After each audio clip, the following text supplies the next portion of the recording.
Assalamualaikum warahmatullahi wabarakatuh. Hai kakak-kakak kelas 9, kembali lagi belajar matematika bersama Bu Ila.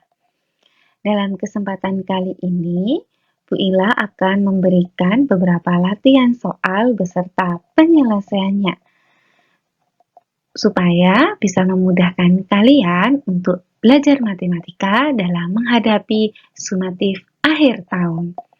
Langsung saja, soal yang yaitu di dalam sebuah kotak terdapat 4 bola merah, 3 bola biru, dan 5 bola hijau.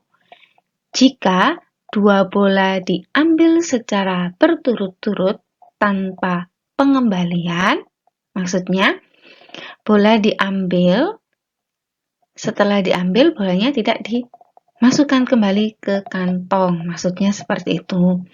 Maka peluang terambil 2 bola merah adalah, jadi anak-anak, yang dimaksud di sini adalah kita mencari peluang terambil 2 bola merah. Caranya adalah, yang pertama, kita menentukan peluang terambil bola merah yang pertama, yaitu di dalam sebuah kantong tadi terdapat 4 bola merah, maka 4 per penyebutnya adalah jumlah seluruh bola yang ada dalam kantong. Jadi 4 ditambah 3 ditambah 5 sama dengan 4 per 12. Kita kecilkan, 4 kita bagi dengan 4 sama dengan 1, 12 kita bagi 4 sama dengan 3. Maka peluang pertama terambil bola merah yang pertama yaitu 1 per 3. Langkah berikutnya yaitu kita mencari peluang terambil bola merah yang kedua. Awalnya bola merah itu di dalam kantong ada 4. Tetapi pada pengambilan yang pertama tadi sudah terambil 1 bola merah. Maka bola merah yang ada di dalam kantong tersisa berapa? Ya, betul sekali. Tersisa 3. Maka di sini kita tulis 3 per jumlah seluruh bola yang ada di dalam kantong itu tadi. Yang pertama terdapat 12 bola. Lalu diambil 1. Maka sisa, ya, betul sekali.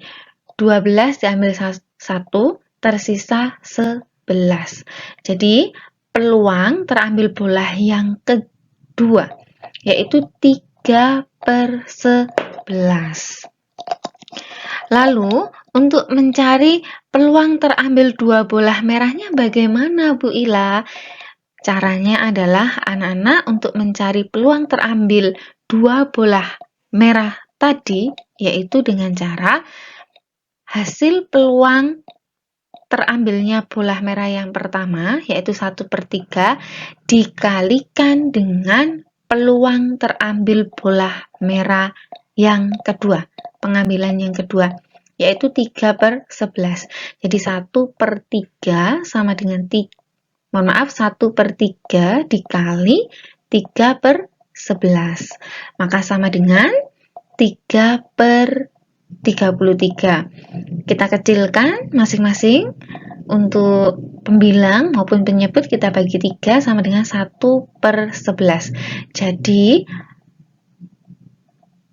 peluang terambil 2 bola merah itu adalah 1 per 11. Mudah bukan anak-anak? Jadi diingat ya, untuk mencari peluang terambil 2 bola merah tadi, kamu cari terlebih dahulu peluang untuk pengambilan yang pertama. Setelah itu, kamu cari peluang terambil yang kedua. Ingat ya, pengambilan yang kedua jumlah bolanya berkurang 1. Setelah itu, lalu kalikan pengambilan yang pertama dikalikan dengan peluang pengambilan yang kedua. Gitu ya anak-anak ya. Oke, berikutnya soal yang diberikan segitiga PQR dengan titik P 2,3, Q-nya 4,7, dan R-nya adalah 6,5.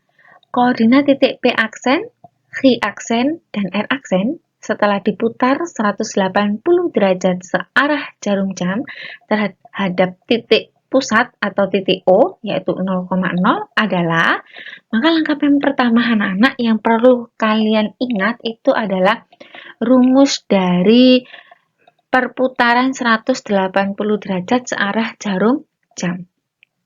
Oke. Segitiga PQR mengalami perputaran 180 derajat searah jarum jam. Jadi anak-anak, yang semula adalah X, Y titiknya seperti ini, X, Y ini bisa diganti angka ya nanti. Jika diputar atau dirotasikan 180 derajat searah jarum jam, maka hasilnya adalah negatif X, negatif Y. Nah, ini yang perlu kalian ingat-ingat ya. Jadi, kalau mengalami rotasi 180 derajat searah jarum jam, maka hasil bayangannya yaitu menjadi negatif X, negatif Y. Di sini ada titik P, koordinatnya adalah 2,3, maka P aksennya adalah menjadi negatif 2, negatif 3. X-nya ini angka 2 kita kalikan negatif menjadi negatif 2 atau min 2 ya. Dan Y-nya adalah positif 3. Kita kalikan dengan negatif maka menjadi min 3. Sehingga titik koordinat dari P aksen itu adalah min 2, min 3. Begitu juga dengan titik Q 4,7, maka Q aksennya atau bayangannya ya, hasil setelah mengalami perputaran itu min 4, min 7. Dan titik R-nya adalah 6,5 sehingga R aksennya adalah min 6, min 5. Jadi anak-anak disimpulkan titik koordinat P aksennya adalah min 2, min 3, Q aksennya adalah min 4, min 7, dan R aksennya adalah min 6, min 5. Jadi dari soal ini yang perlu kalian perhatikan yaitu sebuah segitiga itu tadi mengalami perputaran sebesar 180 derajat dan arahnya adalah searah jarum jam.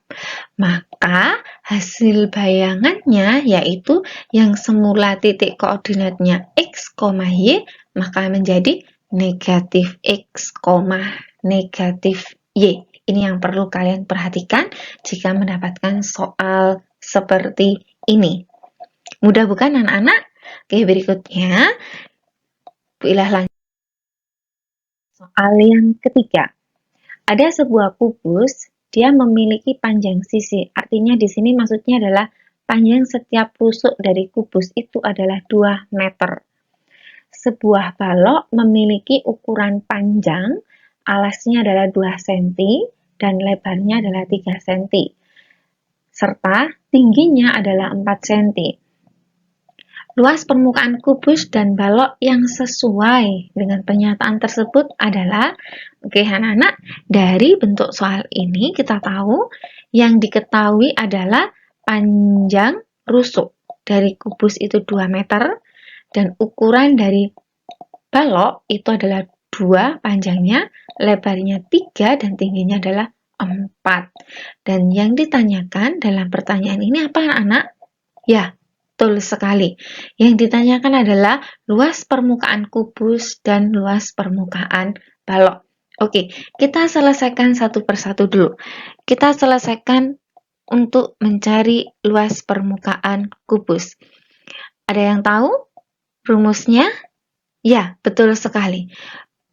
Kubus itu terdiri dari 6 bangun persegi, sehingga rumus luas permukaan kubus itu adalah 6 kali S kali S, di mana S ini adalah panjang setiap rusuk dari bangun kubus. Panjangnya berapa anak-anak? Ya, betul sekali. 2 meter. Oke, langkah berikutnya, S-nya kita ganti angka 2 ya. Jadi luas permukaan kubus itu sama dengan 6 dikali 2 meter kali 2 meter. Langkah berikutnya kita kalikan. 6 kali 2 kali 2 itu adalah 24. Dan meter kali meter adalah meter persegi. Sehingga luas permukaan kubusnya adalah 24 meter persegi. Oke, langkah berikutnya kita mencari betul sekali luas permukaan balok. Rumus dari luas permukaan balok, anak-anak perlu diingat ya.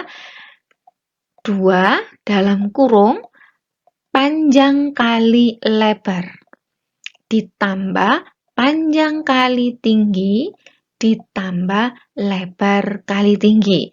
Di sini nanti panjangnya kita ganti angka 2 cm, lebarnya kita ganti angka 3 cm, dan tingginya akan kita ganti dengan 4 cm, sesuai dengan yang diketahui pada soal. Sehingga bentuknya menjadi luas permukaan angka 2 ya, lalu kurung buka, dalam kurung 2 kali 3. 2 adalah panjang, 3-nya adalah lebar, ditambah panjang kali tinggi, artinya 2 dikali 4, lalu ditambah dalam kurung lebarnya 3 dikali tingginya 4. Gitu. Setelah itu langkah berikutnya, kita selesaikan perkalian yang ada di dalam kurung. Sehingga sama dengan 2 kali 3, 6, ditambah 2 kali 4, 8, lalu ditambah 3 kali 4, yaitu 12. Setelah itu, setelah kita kalikan, maka tetap di dalam kurung dulu yang kita selesaikan ya anak-anak, berarti dijumlahkan. Jadi 6 ditambah 8 ditambah 12 adalah 26. Yang di dalam kurung sudah kita selesaikan semua menghitungnya, maka lalu kita kalikan dengan angka 2, yaitu 2 kali 26 sama dengan 52 cm persegi.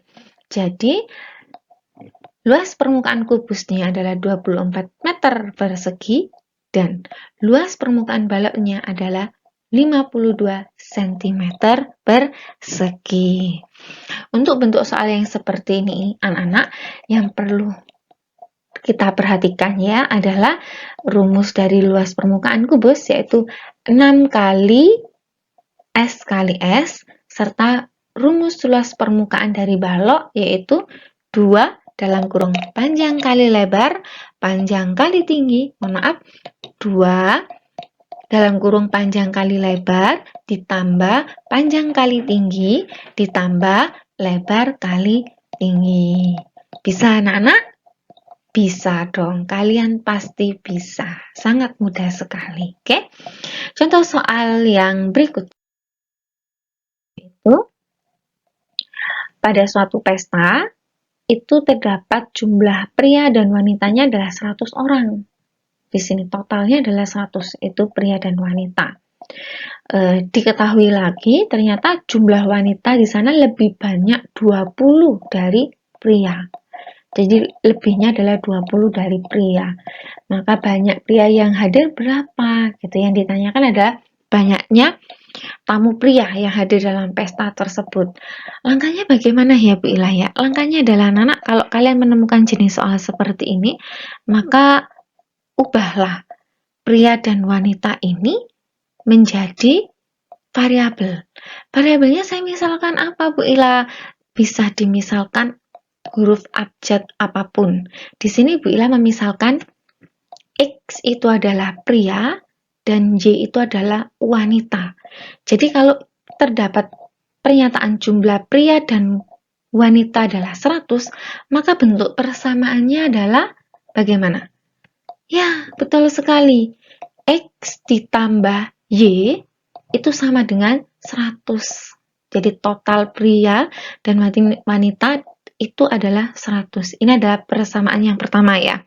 Lalu ada pernyataan yang kedua, yaitu jumlah wanita lebih banyak 20 Di sini wanita kita misalkan dengan Y, maka Y sama dengan 20 lebih ya, lebih dari ya, ditambah jumlah dari pria yaitu X, maka persamaan keduanya yaitu Y sama dengan 20 ditambah X.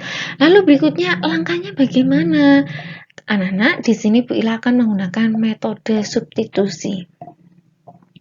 Jika kalian mencoba atau lebih paham dengan menggunakan metode eliminasi, maka diperkenankan mana yang menurut kalian lebih mudah, mana yang menurut kalian lebih mudah kalian pahami, itulah yang bisa kalian pakai bebas. Pakai metode apapun, anak-anak, hasilnya akan sama. Oke, di sini Bila akan menggunakan metode substitusi ya. Substitusikan nilai Y ke dalam persamaan yang pertama. Maksudnya apa? Jadi yang Y ini, yang persamaan kedua ini akan kita masukkan di persamaan yang pertama. Jadi kita tulis dulu ya persamaan yang pertamanya yaitu X ditambah Y sama dengan 100. Nah, di sini terdapat Y. Y ini nanti yang akan kita ganti dengan angka 20 ditambah X. Sehingga menjadi X ditambah dalam kurung 20 ditambah X. Ini sebagai pengganti Y-nya ya, sama dengan 100. Nah, lalu berikutnya adalah yang sama-sama memiliki variabel yang sama, itu kita operasikan. Ini ada positif X dan positif X. Artinya 1 tambah 1 ya, sehingga 2X. 20 kita tetap sama positif 20. Kenapa kok tidak bisa dijumlahkan? Ya, betul sekali. Udah tahu jawabannya ya. Karena 20 tidak memiliki variabel, sehingga tidak bisa dijumlahkan dengan variabel X. Oke ya, anak-anak. Langkah berikutnya apa? Ini 20 tidak punya variabel, 100 pun juga tidak punya variabel, sehingga bisa kita kelompokkan. Jadi yang semula positif 20 ini di sebelah kiri, kita pindah ke ruas yang ada di sebelah kanan, itu menjadi negatif 20. Ingat ya anak-anak ya, yang semula jika ini positif, maka diletakkan di sebelah kanan menjadi negatif. Begitu sebaliknya. Oke? Langkah berikutnya yaitu 2X sama dengan 100 dikurangi 20, yaitu 80. 2X ini artinya 2 dikali X. Nah, maka X-nya adalah sama dengan 40. Dari mana Bu Ila 40? Oke, anak-anak, 40 itu berasal dari 80 dibagi dengan 2, sehingga hasilnya adalah X-nya adalah 40. Oke, X di sini adalah pria. Ya, berarti kita sudah tahu jumlah pria yang hadir dalam pesta tersebut ada 40 orang. Ya, betul sekali.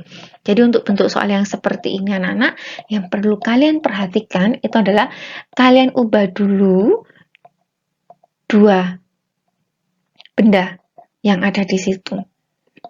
Kamu ubah dalam bentuk persamaan, dalam bentuk variabel. Jika sudah, langkah berikutnya apa? Kalian bisa pakai metode substitusi, kalian juga bisa memakai metode eliminasi. Begitu. Oke, berikutnya anak